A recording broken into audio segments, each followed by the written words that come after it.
नमस्कार। नमस्कार।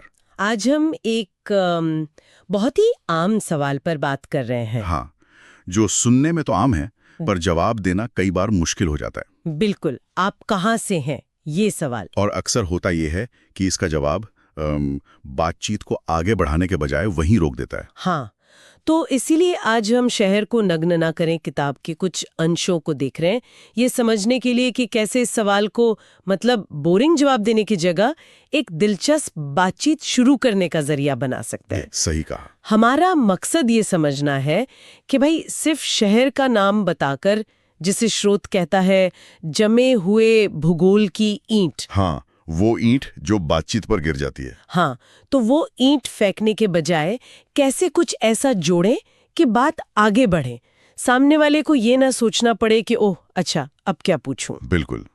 तो स्रोत की जो मुख्य तकनीक है उसका नाम थोड़ा अनोखा है, शहर को नग्न ना करें।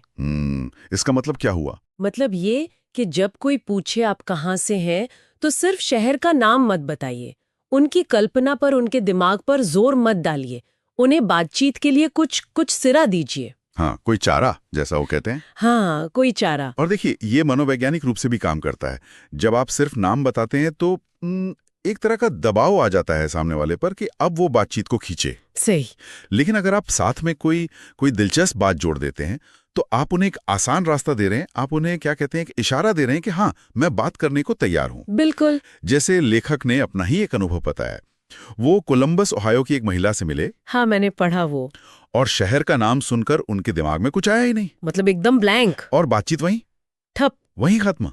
तो इसी चीज ने उन्हें ये सोचने पर मजबूर किया कि भाई इसका कोई बेहतर तरीका होना चाहिए। लेकिन यहाँ एक पेच भी है।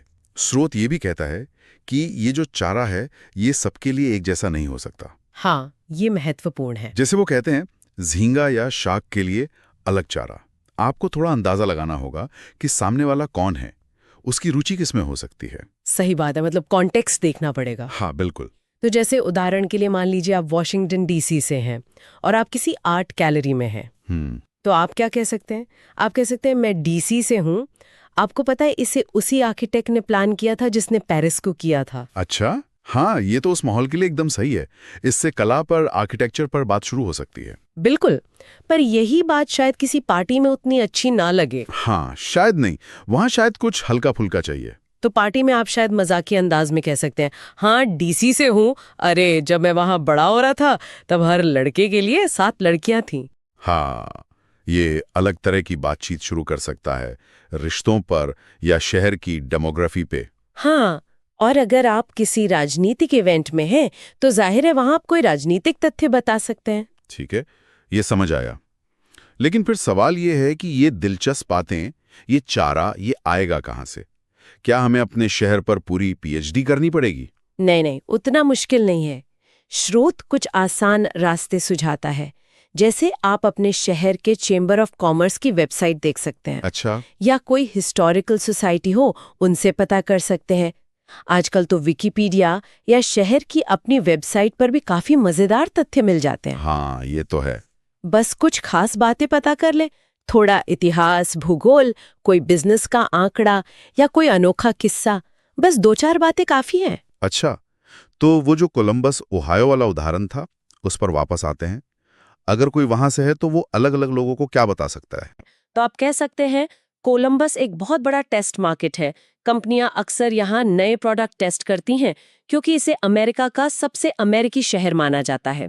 ओ, ये दिलचस्प है बिजनेस वालों के लिए। हाँ, और अगर किसी का सरनेम सुनकर लगे कि वो जर्मन मूल के हो सकते हैं तो आप वहाँ के ऐतिहासिक जर्मन विलेज का जिक्र कर सकते हैं। अच्छा। अगर कोई इटालियन नाम वाला मिले तो बता सकते हैं कि जेनोआ इटली कोलंबस की सिस्टर सिटी है। और अगर कोई इतिहास या भूगोल में रुचि रखता हो तो आप बता सकते हैं कि शहर का नाम क्रिस्टोफर कोलंबस पर है और वहां नदी में उनके जहाज सांता मारिया की एक रेप्लिका भी है। वाह। हाँ, किसी छात्र से मिले तो शहर के 5 विश्वविद्यालयों का जिक्र कर दें।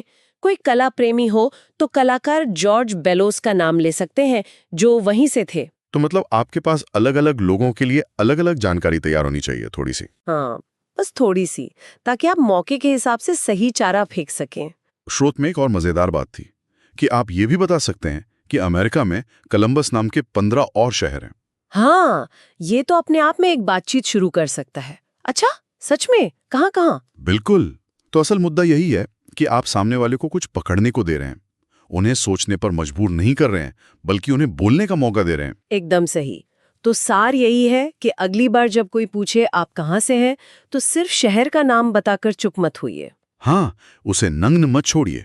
हाँ, अपने शहर के बारे में एक छोटी सी दिलचस्प बात जरूर जोड़िए। और जाते जाते एक विचार और, ये जो सिद्धांत है ना कि बातचीत में सामने वाले के लिए छोटे छोटे हुक छोड़ना, ये सिर्फ कहाँ से हैं वाले सवाल तक ही सीमित नहीं है।